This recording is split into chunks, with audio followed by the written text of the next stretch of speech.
জম্পুই জেলার চিকনছড়া ভিলেজে শরণার্থী শিবিরের মানবিক উদ্যোগে এগিয়ে বিজেপি নেতৃত্ব। 3টি শিবিরে খাদ্য সামগ্রী বিতরণকে ঘিরে এলাকায় আলোড়ন তৈরি হয়। জম্পুই জেলার চিকনছড়া ভিলেজে থাকা 3টি শরণার্থী শিবিরে পৌঁছায় খাদ্য সামগ্রী দান করেন বিজেপি নেতা বিপিন দেববর্মা।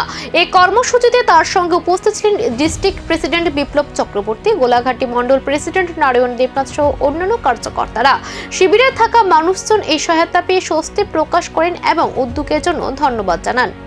গোলাঘাটি মন্ডলের অন্তর্গত গত 2-3 দিন ধরে যেভাবে প্রাকৃতিক আপদা প্রাকৃতিক বিপর্যয়ের কারণে আপনারা দেখেছেন বিভিন্ন জায়গায় বহু জায়গায় এই বৃষ্টি বা তুফানের ফলে বহু বাড়িঘর ক্ষতি হয়েছে এবং গত পরশু দিন থেকে অনেক বিশেষ করে এই গোলাঘাটি বিধানসভার আন্ডারে 2-3টা জায়গায় রিলিফ ক্যাম্পে যারা আছেন আজ তাদের সঙ্গে কথা বলে এবং তাদের জন্য নিজের যা সামর্থ্য অনুযায়ী যতটা তাদের জন্য খাওয়ার একটু ব্যবস্থা, শিশুদের জন্য মেডিসিন, এরকম যতটা নিজের থেকে সহযোগিতা করা যায় চেষ্টা করেছি যারা অসহায় মানুষ তাদের পাশে থাকার জন্য।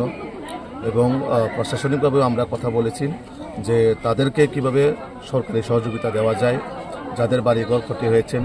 সংকটের মুহূর্তে মানবিক উদ্যোগে কিছুটা হলেও স্বস্তির ছোঁয়া পেল শরণার্থী পরিবারগুলি।